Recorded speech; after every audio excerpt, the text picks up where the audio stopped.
Hey everyone, thanks for joining me. I'm talking to Darren today, and we're going to be talking about photography tours and experiences in Ireland. So, welcome, Darren. Hi, how are you? Hello from I currently just looking out the window. Currently sunny Ireland. Has been a little bit stormy over the past couple of days, but today is nice. Today's nice. Oh, that's Yeah. great. Yeah. And I'm super excited to hear what inspired you to start leading. They're more photography tours, am I correct? Yeah, they're tour. It's a mixture. It's kind of tours and workshops is what I do. So I kind of cater to photographers of any level. So sometimes I get people who literally beginners. And also I get people who maybe would have photographed a lot with film. Oh, And in the past 10 years, I've got into digital photography and they're kind of looking to kind of upskill, I suppose, or at least kind of relearn a lot of those skills for the digital age, including kind of post-processing and even just using the digital camera and how different that is to shooting on film. yeah. Um, but yeah, for a lot of people too, then it is that kind of thing where they're looking for good locations and maybe they don't have a lot of time to spend researching or kind of looking for places. They kind of want something that kind of flows quite nicely, and that's something that I do in Dublin and throughout the rest of Ireland as well, and south. So So you do both in Dublin and you do some work outside of Dublin as well, yeah, then? yeah, yeah, Oh, yeah. wow. So tell me So about some of the past experiences or tours that you've kind of done. yeah, well, most of what I do in Ireland, I am running them typically on a private basis. So it's either an individual person or it's maybe a group of people who know each other. So um, with my Ireland stuff, it's generally in that way. So it's typically people who well, it's always people who already know each other, so they're quite used to each other's kind of interests and level and everything else. So it really would be the most popular spots would be the Antrim Coast, which is Ooh, where I'm from originally. So Giant's Causeway, Dunluce Castle, that kind of area. Some of the Game of Thrones locations up around there as well. Connemara then out in Galway, over on the west coast. Dingle down in the southwest, and then Dublin and Wicklow as well. So Wicklow is just that kind of mountainous county just directly south of Dublin, so it's quite accessible to anyone who's only coming in to the Dublin region. So they would be the kind of most popular locations that I would get asked about and go to. nice. So how many people max can you accommodate if you're going outside of Dublin? It depend. I mean, I've taken groups of eight Oh, wow. before. But typically it is only twos and threes. It'll be a husband and wife, or it'll be a couple of friends, or that kind of thing. So it typically I would say about three people usually. Nice. Uh, yeah, Because that is yeah, true. A lot of people, they have limited time, so it's nice to hire someone that can, just take yeah, you, plan it, know where the good spots are, so to speak. yeah, And if you're not familiar with Irish roads, just the time and distance it takes to get yeah. there. Absolutely. It takes a good bit of time to get anywhere, really. Especially once you're off the motorway network. You're looking at slow travel sometimes. Right. And some of the roads I know, it's been many years since I personally visited Ireland. But my husband and I rented a car, and some of those roads, yeah, if they're kind of wide enough for one car in places, and you might have to Absolutely. back yourself out. And Yeah, yeah, yeah, yeah. Yeah. I do sometimes I do little videos as well, actually, just of some of the more interesting roads that I've been on, and I upload those on occasion. So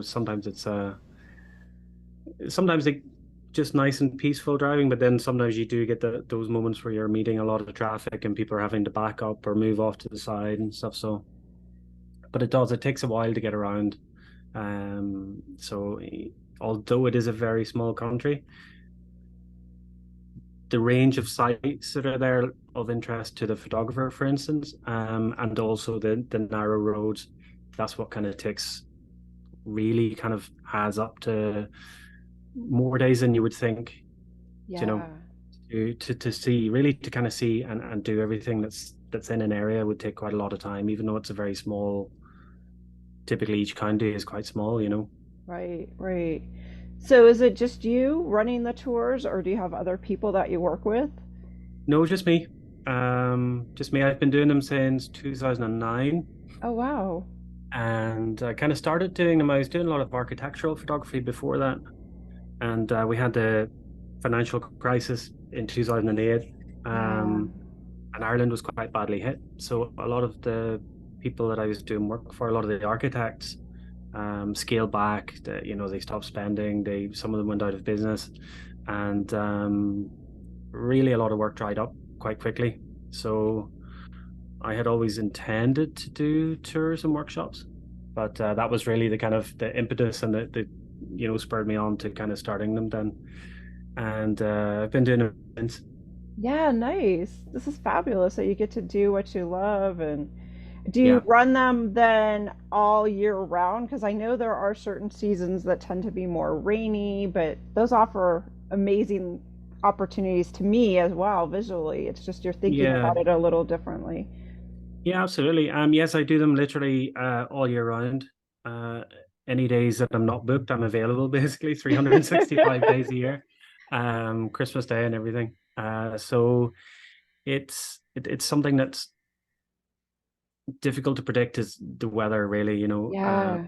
as I say, we've had quite a bit of rainy weather over the past couple of days, but equally, as you say, you tend to look at photography differently on those rainy days, and you kind of adapt and you think about photographing things in a different way. So typically, let's say, for instance, especially if you're interested in street photography or urban areas, the rain can actually really be quite useful from that point of view. Lots of opportunities to photograph plenty of color with rain jackets, umbrellas, all of that kind of thing, and also reflections with puddles, and sometimes you get that kind of nice street, that Yeah. sheen off the pavements, so it can be challenging, but it's always there's always something to do. That's for sure. Yeah, I think that's true, Yeah. definitely. What do you feel like are some special events or has festivals that happen in Ireland that might appeal to travelers and, again, they offer different opportunities for photographers. Yeah. I mean, there's lots, especially somewhere like Galway always has plenty of street entertainment. There's some big festival and theater companies there who do regularly do kind of street performances. So that's a really good place.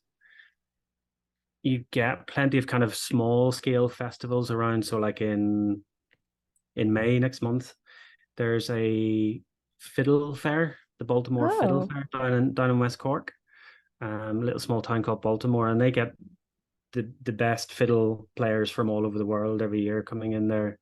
Um, and so that's quite a scenic little one too, because you got all the little streets, yeah. the old pubs that they're playing in, and some of them with old instruments and so on too. So it's really quite good. Um, and there's a lot of interesting festivals around St. Patrick's Day. So some of the small towns are a little bit local, but most of the big cities like Galway again, Dublin, Cork, even Belfast, Derry, Waterford, all those kind of bigger places, Limerick as well, would have decent festivals there. There's also around kind of um, the New Year as well. There's some interesting festivals as well. So Oh, there's always wow. something, and then in the summer there's plenty of kind of music festivals too. So whether that's kind of international acts or the kind of the smaller things like the Fiddle Fair, for instance, Yeah. there's always something. And even if there's nothing kind of major going on in a lot of Irish towns, you'll find music, particularly through the summer months, in pubs. Hmm. Even if it's not necessarily like a big festival going on, if you go into like a pub in Kilkenny or Westport, somewhere like that, even in some places in Dublin, you'll often find traditional music being played in the kind of the setting of an old pub, essentially. So that can be quite an interesting thing to photograph for people too. Yeah. Are there photography like policies or just protocol, certain cultures around the world, if you're inside a building, it's a little bit more frowned upon, or you have to ask? What are some of the thoughts on that? It depends. If most places is if it's a pub, typically it'll be fine. You can photograph in there. Some people Okay. may not want to be photographed, Okay. but there's generally no restrictions in that regard. And you'll soon find out, and they might just say, "Look, I don't want to be in your photograph or something." But Oh, okay. it's never particularly confrontational or anything. Usually, most people are quite happy, especially if they're not the subject, Yes. just part of the overall scene. Right, Uh, right. so from that point of view, everything is generally fine. Some kind of public buildings, maybe there's some restrictions there, but they will be posted again. Typically Okay. um, if you go into some public buildings, maybe like the National Gallery, for instance, because there could be copyright Yes. issues with some works there, that kind of thing. But generally, it's fine to photograph people in the street, inside buildings, as long as you're not really kind of Yeah, in their face. pushing boundaries. Yeah, that's true. You know. I think it's in Dublin where I think I want to say the library or the Book of Kells, again, just Yes. there is some signage, so it's just again looking if it's a more of a public building, I would imagine. Yeah. Yeah. Absolutely. Inside the long room library itself, you can photograph without flash, but the actual Book of Kells, typical kind of thing, they don't want you photographing at all there. Right. And that makes Um, sense. Principally because of light levels and that kind of thing. But you know, it's difficult to get to see it almost anyway because there's generally so many people around. Never mind to be able to photograph it if it was possible. Right. Um, but yeah, inside the long room library, you can photograph as well. You can photograph the kind of vaulted arches in there and Wow. the books and everything. So and that is actually quite a nice place on a rainy day again. It's Yes. good to go to. um, Do you have favorite seasons that you like to photograph? I like I actually quite like the winter. The autumn, I like the autumn. It's colorful. We don't have a lot of forests here. We have a relatively small amount of tree coverage, but we have a lot of hedgerows that run through the countryside, Mm. alongside the roads, for instance. And in spring right now, you have this lovely kind of fresh green growth everywhere as you're driving down the roads. And then you have like the blossom that's coming in on the blackthorn first, then the hawthorn, and so on. That's lovely. In the autumn, then the same kind of areas like those along the road, they turn to that lovely autumnal color, and you get Mm. small amounts of kind of woodland everywhere, that would also turn color. That's nice. And in the winter, I think is really quite interesting because the light is um, very often good. The weather isn't necessarily as bad as people would think. It's quite mild here in the winter, so Oh, really? you'd be Yeah. looking, you'd be kind of looking at typical winter's day, maybe about 5 degrees Celsius. I think that's maybe around 440 Fahrenheit, Yeah. roughly. Yeah, I think that's Um, so not particularly cold. Now it can get colder, but it can also be quite warmer as well. So you have the opportunity in the winter to photograph with good, clear golden light. oh nice. So that is nice. In the summer, then we have that kind of slightly hazier light, especially on warm days in the middle of the summer. But you also have a very long day length in the summer, then too. Looking at kind of no official kind of darkness during the middle 6 weeks of the year. It's kind of twilight all night. So there's a little bit of brightness in the sky, not the same as what you would get in Alaska or you know, northern Scandinavia, but certainly from a photographic point of view, there's decent kind of light levels in the sky during the night, in the middle of the summer. So you have, I guess, different opportunities throughout the year here because the seasons vary, or the day length varies, Yeah. and the seasons vary. So, but yeah, no, I like kind of autumn, winter, spring. really is the kind of nice time for landscapes in particular. Right.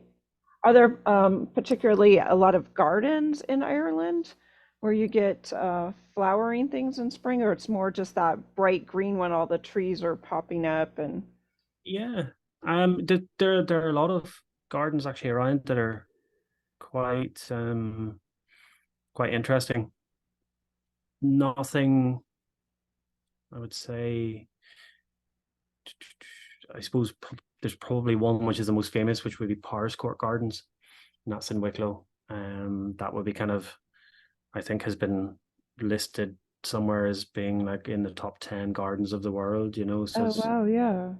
really quite an interesting place. But there are some quite unique gardens all over the country. There's a fern gardens down in Waterford and one um over in Kerry as well. So kind of gardens that just have lots and lots of ferns and lots of greenery, you know. Yeah. But there's one down in Waterford, Mount Congreve Gardens, which is just reopened, and that's famous for magnolia trees and a whole bunch of other interesting kind of flowering trees and shrubs that would be out at this time of year. So a lot of kind of interesting places, but Yeah. nothing really necessarily that people would have heard of, except for Paris Court. Really, would be the most famous, as I say. Hmm. But there are some interesting ones. But usually, I find that the woodlands themselves, if you can find a good little woodland, is probably the most interesting Yeah. Oh, nice. in the countryside.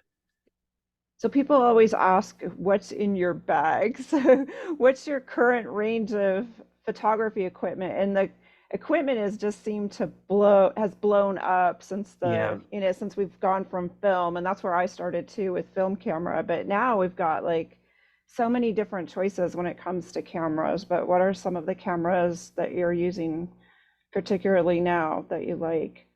But I've been since going digital, I've been Canon user. So 2470 is the lens that I use maybe about 90% of the time. Oh wow, Uh okay. 70, 200 I would use. I do have longer. I have a 400. But I kind of rarely go unless I'm doing something very specific, maybe like wildlife, um, or like I do a lot of live music photography as well. Oh nice.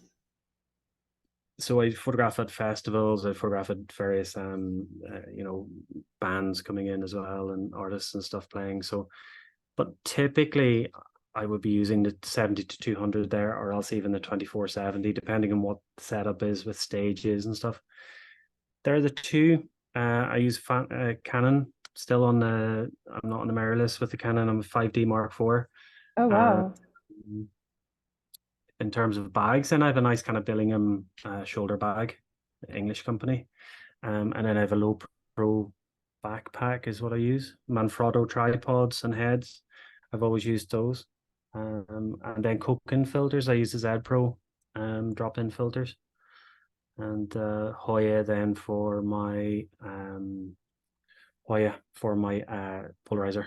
Mm, That's kind nice. of I like to travel light usually, you know, and I like to kind of make use of exactly what I have and not think that um oh, well, I'm not going to photograph this or I'm not going to do this because I don't have necessarily the correct lens or something, you know. I like to kind of think about what's going to be the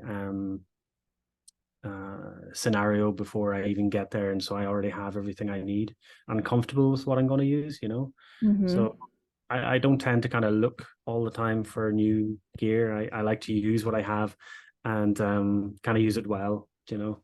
Yeah, I think that's smart, definitely. How do you feel about Photoshop and post-processing? Because I know, there's two schools of thought. And there's no, like anything, photography is creative, and I know I really tell Hmm. people it's what you want to do. I see beautiful work being done both ways, but how do you feel Yeah, about it? Is it something you spend time on? Is it more or not so much? Or it depends. I don't spend a huge amount of time editing. Most of my stuff is kind of light work, really. You know, dust removal, saturation, contrast, brightness, and that's pretty much it. I do use Lightroom most of the time. So Lightroom again would be kind of 75% of the time. Photoshop then for something maybe just a little bit more unusual. But I do a lot of kind of panorama stitching, so I'd Oh, use other nice. software like PTGUI. Um, so I'd stitch in there, bring it into Lightroom or else into Photoshop just to finish off. And but that's it, yeah. But I wouldn't do a lot of Photoshop work at all. Not a lot. Yeah. Uh, I think when you're in a other than place, yeah, I was just gonna say when you're in such a place that's so beautiful, I'm the kind of person too. I don't want to be stuck inside at my desk. I yeah, mean, absolutely, yeah, you have so yeah. many opportunities, as you mentioned, all year round to be out taking photos. So, Yeah, yeah, absolutely. And like even over the years when I've been doing work for, commercial clients and for editorial work, the time behind at the computer when you're editing pictures is time you're not being paid for because no yeah, one wants, you get paid to do the job, which is taking the photographs, and no one wants to pay you for the extra time. So the quicker you can get all of your editing done and make sure you get it right in camera first is going to save you a lot of time and effort, and also means you don't miss all of that good weather outside or good scenery too. yeah, So, exactly. So, do you yeah. have suggestions for anyone that's wanting to take one of your trips or photo walks? Is there any special things they should be aware of? Nothing in particular. I mean, because they are kind of run on that kind of private or small group basis where people know each other, I tend to tailor everything towards what a person wants. So if someone comes to me and says, you know, I really like hiking, is there somewhere we could like really get kind of spending a lot of time outdoors? That's possible. Or sometimes I get people who say, well, I don't really like walking very big Yeah, distances, or I can't walk very, far for some reason. And so I would kind of build everything around that too. So basically, it's just a matter of um, having an idea of what you're capable of or interested in, and that's where I can develop a few ideas and go back and forth with that. The only thing that um, I would generally say is that, particularly during that period from St. Patrick's Day, which is kind of mid-March, 17th of March, through to the end of September, I can get quite busy at times. So, you know, contacting me ahead of time is relatively important from that point of view, in terms of getting scheduling, really, right, right. because like you could end up with days where you get a lot of bookings over and over and over, Yeah, oh, I for the bet. same day or for days multiple, one after the other. And then once that's happening, then you're not available. So the earlier you kind of get in contact really in this regard is it's the better from that point of view. Um and That's it. Usually it's a matter of kind of running with the weather. Um, I have often, especially outside of that main season, um, I usually can be fairly flexible in terms of if it's bad weather and it suits the person and it suits me or whatever, we can kind of reschedule to, let's say, earlier in the day, later in the day, maybe Oh, right. next day. So I keep the whole day free for a booking. So if someone books me for an evening, I don't take another booking on that day at all. And that way, if their plans change, if their schedule changes, if the weather is unsettled, we can adapt and kind of work with that. And it generally then doesn't mean that there's conflict issues with other bookings, for instance. Yeah, that's really important. That's a Yeah. great thing to do that, to be available to that person if they've set aside that time. And Yeah. Yeah, yeah, because I have had it in the past, where people are flying in and their planes are literally delayed, and maybe yeah, they get in late the night before, and then they want to kind of have a bit of a more relaxed morning. right. Um, so then I kind of can move towards the afternoon, and we can do it in the afternoon, typically, or whatever. There's lots of times where that's actually been very useful and has helped with I think I think their enjoyment of it. Yeah, I was You know, just gonna say, I think the outcome of it is better because I yeah, always tell people too, if you're too tired or too cold or too wet and you're not yeah, comfortable, you're not able to literally focus and Yeah, enjoy the experience, and yeah, therefore absolutely. the photos suffer too. So Yeah, yeah, absolutely. Makes a big difference.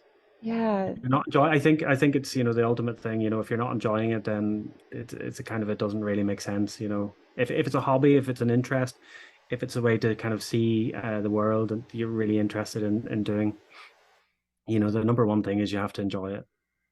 yeah, exactly. Well, this has been really informative, Darren. Where can people find you and find your photos? Maybe find your website if they're interested in booking with you. Sure. It's panoramicireland.com. It's all one word. Um, and you can see in the menu system there's a whole bunch of different pages. I have a little blog there where I kind of just post about things that I've been doing recently, and there's a contact page and everything else. And that's the easiest place. It's panoramicireland.com. Fabulous. That's great. So panoramicireland.com to reach out to Darren. Book early if you're going to be there during the summer. I think, now that the world is reopened, people are anxious to get out and definitely Yeah, explore and yeah. plan I, ahead. So, I think so, and I think numbers are still down a little bit. Tourist numbers are still down pre-pandemic here, but I think by the end of this year they'll probably be kind of back to normal, really. Just the spring has been a little bit quiet, but I think as we go through the year, those numbers will increase. yeah. And think about fall. I think that's interesting that you brought up the season of fall. I think Yeah, a lot of people don't often associate, they're thinking about trees and fall yeah, colors that way, but I can imagine Ireland with the castles and just the little country lanes, and there's a lot of subject matter there with the lower yeah, light. So again, yeah, taking yeah. advantage of these off seasons can often yield some really unique and different photos that are out there. Yeah, and I think one of the benefits of it too is that there are fewer travelers around at that time, throughout the Yeah, autumn, winter, and spring. So when you get to a good location, you've got fewer people in your pictures. It's easier to navigate the countryside as well because there's fewer, traffic on the roads. And so the whole experience excuse me, the whole experience I think is better, outside of those kind of main tourist season months like July and August, for instance. yeah, yeah, exactly. It can get quite busy in places, particularly around the coast in July and August, and also in Dublin in the city, as well.